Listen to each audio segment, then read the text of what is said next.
Hi, it's Minx Mwahzelle here again for another edition of Minx Unwigged. Yes, because I'm unwigged, as you can see.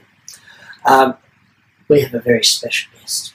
We have a very, very special guest. I even had a beer ready for this aforementioned individual. Ladies and gentlemen, welcome Miss Gay Australia 2015. And I've been sick.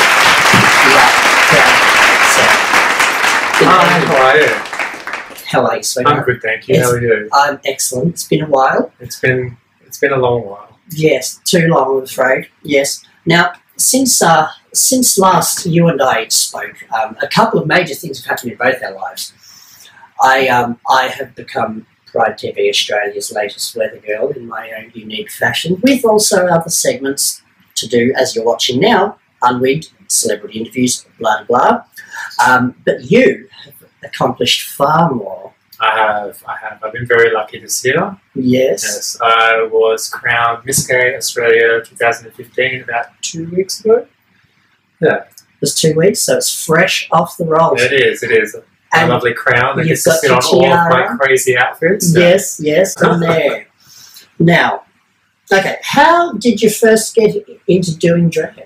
There you go. The very first time I did drag, my friends put me into a drag competition at the Exchange Hotel. Yeah. It was a long time ago, about 10 years ago. It was some straight girls. I thought that I danced well, and that would just get me through. So they did my makeup.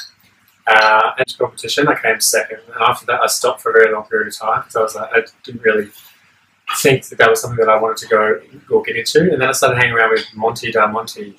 Who? No, I kid. I know Monty. We love Monty. We do love Monty.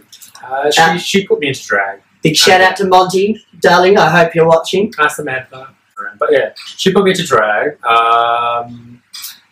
Still didn't like it that much, but started to get used to it, feel a bit more. I'm actually quite a reserved, shy person. People don't really get that. They get a bit of an arsehole vibe, apparently. Know how to say arsehole? You can say fuck. Arsehole. You can say cunninglingers. Yeah, I'm very reserved and quiet and shy. So anyway, and then this kind of pushed my boundaries a little bit. I started to get into it a little bit more.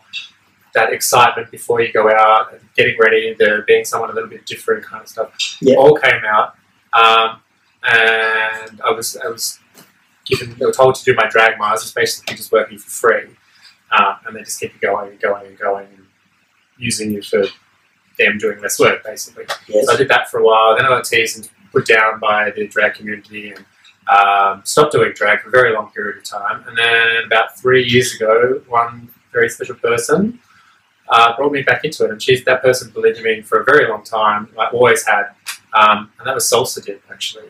Really? Yeah. So she got my me back sister, into it. and that's the first time I've said a name wow. to that comment. Yeah. So Salsa's the one that brought me back in to do a show with Vanessa at Scarlet Lounge. And that would be the good Vanessa Presley, I believe. That is the good Vanessa Presley. I do believe she was Miss Transsexual 2012, I think. I think too. I think so. Pretty sure it was 2012. Yeah. That's what I keep telling people. So. Yeah, no, I'm pretty sure that's what I kept saying that night. She was a guest of mine down in Geelong. Yeah. That time. Yeah. So I got to work with them, and that got me back into it. Like just that group feeling, being welcome, having fun. Relaxed venue, like there was no real bullshit there. Yeah. And you know what those two are like. They're a lot of fun. Oh, two very treasured sisters. Yeah. So, out to you girls. Yeah, we had a really good time, and that's what got me back into it. And then I decided to not listen to what people said and to... About time, young lady. I know. Well, I still do a little bit. Like, I still get the comments on Facebook and stuff like that. But really? Yeah, I get a few. So yeah, that's what got me back into it. And watching RuPaul's Drag Race made me feel like I should be putting more effort into it and really not caring about what people thought. Yes. So that's what I did. I started creating crazy headpieces, doing the looks that I wanted to do, not doing the looks that people told me I should be doing. And I think it must have just been sort of the right time to start doing that. People started appreciating it. Yeah, excellent. How did you get the name Charity Steals? Because I understand that wasn't your original drag name that you started with. That's right. Well, actually, my original drag name, and I got it when I did the competition originally, it was Petrified. And the reason I got the name Petrified is because when I got put in drag, I didn't have a name, and then I went to push me out on stage. I was like, what's your drag name? And I was like, I don't know, I'm petrified. So that's how I got that name. And that stuck for a little while. So it was just an accidental. I didn't know that was how. That's so like I think when we went to Tasmania, did a show over there, was I petrified then? I can't remember. I think so. And then that was around the time it changed, because I was told that you actually have to get given your drag name. You can't just create it yourself. So I... Oh, that's a load of hogwash. Well, anyway, I got given it, sort of. Yeah, so charity, because I'm a charitable person, and steals because charities steal, not me. They do. I said that one time in Tasmania, but we don't talk about that. No, of course not. Now, that gig in Tasmania, that was so long ago, and you know, with my various habits, how good my memory is.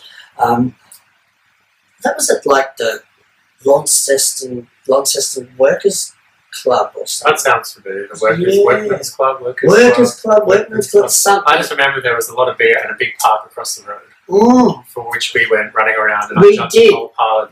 Yes, we had pictures taken in the middle of the fountain, which should pop up in the background right now, and another one, and weren't we young and gorgeous? Oh, well, I was. Yeah, some people have been old for a while now. Not you.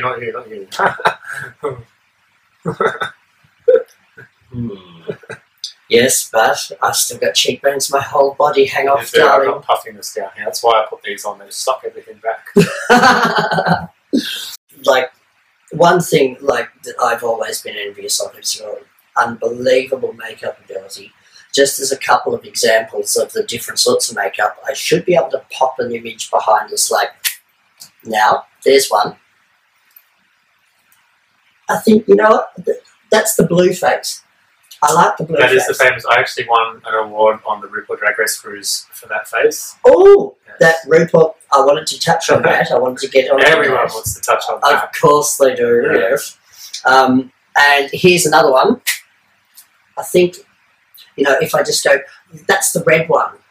I know I've seen you do a red something. I have done a red face. I'll pop a red, and then and then I think, you know, this reminds me of the Tin Man from Wizard of Oz. I did do that. I did that for Miss Gay and Transsexual last year in a very special Rita costume. Rita, now would that be the ever lovely and kindred spirit of mine, Rita Lacock Eater? That would be the one. Very, very talented. Big idol of mine in drag. Ditto. I was lucky enough to work with them once. Rita, Candy, and Sue at the Peel. Really? Yes. Everyone asks me why I wear this necklace. It reminds me of a time where, another turning point in my life. Just working with them was just so, you know what? Maybe it's time for an outfit change. Maybe it is. I've snapped enough, but you haven't changed. So let's, do it, shall we? Wow! Now, how's that for a change? Quickest you'll fucking ever see. And I won a beauty competition. Look at me now. And I am just astounded. You know, I did hear that the judges were blind in that pageant, but fuck, now we've got living proof, folks. This is what excess beauty products does. Well, and they say it's not rigged. Oh, did I just say that? No, I know for a fact it's not rigged, because how long did it take now? Okay. Let's go into how it came about that you started doing the Miss Gay Australia pageant. I was actually approached by Victoria's Secret Promotions to do it. They wanted someone a little bit different in it. So they approached me and I said that I would, but I was going to do it in my kind of way. Mm-hmm. And they said, yeah, it's an alternative beauty pageant, it's fine, you know, we're happy to have anyone coming in. Yep. So the first year I did it, unfortunately, there were a couple of issues with my music when I did my number. It stopped halfway through, and I was told to go get changed, and then it started again. So I actually had to run. You can see it in the footage online. I actually had to run back in halfway through my number, redressed. So who was in control of the music? I'm not sure. But the second year, so last year, I did a really cool number. It went pretty well.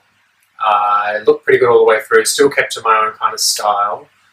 Unfortunately, from what I've heard, one of the judges who I used to be friends with had an issue with me personally and marked me down. So they came up to me at the end of the show and they said, "Congratulations on coming second, you have me to thank for that." And at the time I thought, oh, okay, maybe they bumped me up because I didn't think they were a nasty person. But then when I went backstage, a few of the past winners came up to me and said, "Oh, you should have won, but unfortunately one of the drag queen judges had an issue with you," and they didn't know the story or anything. So when I put that comment and that comment together, and then I saw the score sheets. Well, it doesn't take Sherlock Holmes, does it? Yeah, so that's a conclusion I came to. That I was actually marked down not to win. And if you look at the scores, you can see that one was scratched out at the end, and I lost by 2, and it was marked down by 2. Oh. Well, isn't that an interesting little nugget of information? Bet you're all dying to know who that judge was. I'm pretty sure without Charity telling, I know who it is, and I must say... Well, like I said, it's only from the information I was given that I come to that conclusion. It could have been other factors. This is all alleged, I do believe, and innocent until proven guilty. But if allegedly this is true... Oh, sister. Well, to be honest, that Jealous actually helped me. That helped me. If I had won last year, I wouldn't have been able to have developed in the last year as much as I have. I also wouldn't have been asked to be a cruise leader on the RuPaul Drag Race boat cruises. I wouldn't have got a message from the RuPaul people asking me if I had a work visa to work on the show. So, yeah. So if I didn't have all that in the backstory...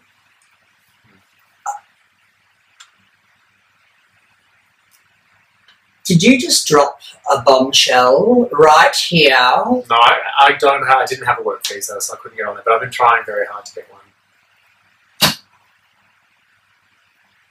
I thought I had a fucking exclusive! God damn it, but cheers to you, sister. It was close, it was close. Oh, fuck, so close I'm going to come in my pants. Oh my god. Oh, can I say that? Of course I can. It's my segment. No. You should have seen how I felt when I got that email. I don't have very many, big, exciting expressions. I was freaking out. As my good viewers would know, and you too, all too well, I am not often lost for words. But girl, sister, I'm speechless. I didn't know that. It's just, wow. Wow. So if anyone out there has a work visa floating around, let me know. Well, might see what Auntie Minx can fucking organise. I've got a few people I can contact regarding different things. You never know the extenses of... yeah. It's not what you know, it's who you'll blow. I mean, who you'll know. But yeah, the other's true too.